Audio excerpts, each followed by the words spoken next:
ساعتين، يبدا من 3:30 ويقعد برشا. ما نعرفش للدرجة دي القرارات معناتها كبيرة خطيرة برشا ولا مصيرية؟ والله هي مش اختيرة ومش مصيرية. ما تعرف احنا توا في خضم التحضيرات، دخلنا في الجو الأخير هكا بتاع تحضيرات الفريق الوطني، وحرص منا معناها باش تتوفر جميع الظروف للفريق الوطني باش يجري تحضيراته وتربصاته معناها في أحسن الحالات. وعلى ذلك اللي بالفعل خذا الوقت، وفي اعتقادنا معناها وقت ما خسرناهش، لأن ماشي فيه فايدة، والتربصات قاعدة تمشي في ظروف طيبة. البرامج اللي تسطرت قاعدة تتنفذ معناها بصفة منتظمة، وإن شاء الله معناها بعد التربص والمقابلات اللي صارت في إسبانيا وكانت ظروف طيبة، إن شاء الله معناها من غدوة باش نتوجهوا لدبي، وإن شاء الله نرجعوا من دبي معناها في ظروف طيبة، وندخلوا كذلك في تربص الحمامات إلى نهار 19 جانفي معناها باش نسافروا إن شاء الله للجابون في ظروف نفسانية وبدنية وذهنية طيبة. وإن شاء الله بقدر ربي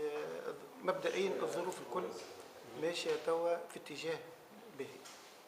يعني الوقت هذا الكل خصص للمنتخب الوطني ولا قضية الشيخ زين ذوادي؟ ظهر لي سمعنا شوية بصراحة، ما سمعنا شوية هكا تصعيد في اللهجة، سمعنا شوية صوت تطلع شوية، ما نعرفش فما تشنج فما اختلاف في القضية هذه ولا شنو بالضبط؟ لا لا فماش تشنج، يبقى معناها كلنا كنا حريصين على الحسم في هذا الموضوع اللي خذا أكثر من حظه، ومن المفروض كان يتفصل معناها من شر جويليا معناها، وكرة القدم التونسية ما كانتش في حاجة معناها الموضوع كمان هذا اللي ربما مس من العلاقات ما بين الجمعيات وما بين أندية عريقة وعلاقتهم باهية، وإن شاء الله ما تتأثرش العلاقات ما بين الأندية.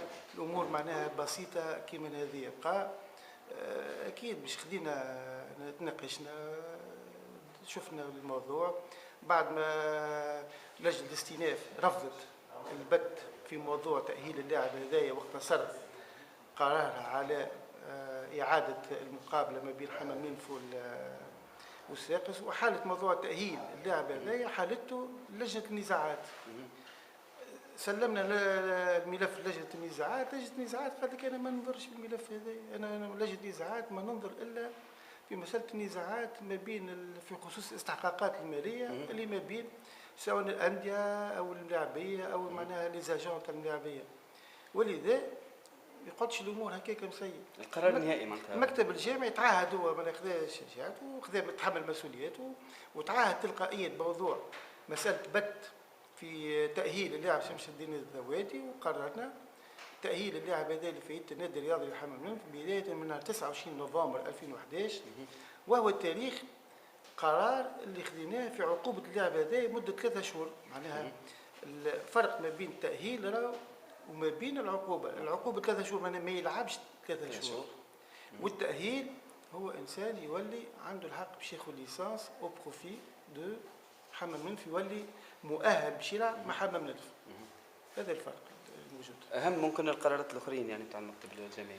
والله بالنسبة للآخرين معناها سجلنا كل ارتياح معناها مفخرة معناها للرياضة التونسية وللرياضيين، معناها تعيين الاتحاد الدولي لكرة القدم معناها السيد أنور الحداد رئيس الجامعة معناها في لجنتين، لجنة معناها تنظيم كأس العالم للأندية ولجنة السلامة للتابعين معناها لجنتين هذوما تابعين للاتحاد الدولي لكرة القدم.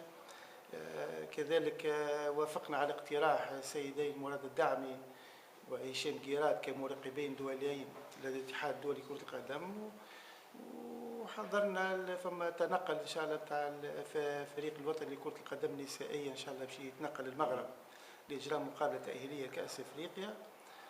هذا هو. وإضافة لاستيلاء المكتب الجامعي من الوزير السابق سيسي مشاري. شفت أنا ما حبيتش نعطيها أهمية كبيرة، ما بيناتنا بالعربي غاضتنا برشا، معناها باش يقول استياء أما غاضتنا ياسر. معناها كان من المفروض كان عنده باش يقول معناها غاضنا الطريقة ربما العبارات اللي استعملها عبارات ما كانتش باهية، معناها عبارات الحق ما نحبش نقول سوقية، مع عبارات ما تليقش بوزير ما بعد الثورة تتوجه بها لأعضاء معناها نتاع هيكل جامعي منتخب هيكل مهما إذا كان بالله رئيس إذا كان وزير يستعمل العبارات هذه إزاء مكتب جامعي. شنو باش نعيبوا بالله على الجمهور العريض والملاعبية والمسؤولين شنو اللي بنعيبوا عليهم بالكلام اللي باش يقولوا بالله في المقابلات وفي التصاريح معناها التلفزيونيه والاذاعيه. شنو باش نعيبوا عليهم؟ باش نقول يقول لك انتم هاكا توزير قال لكم كذا وكذا، باش انا ما نقول لكمش كذا كذا.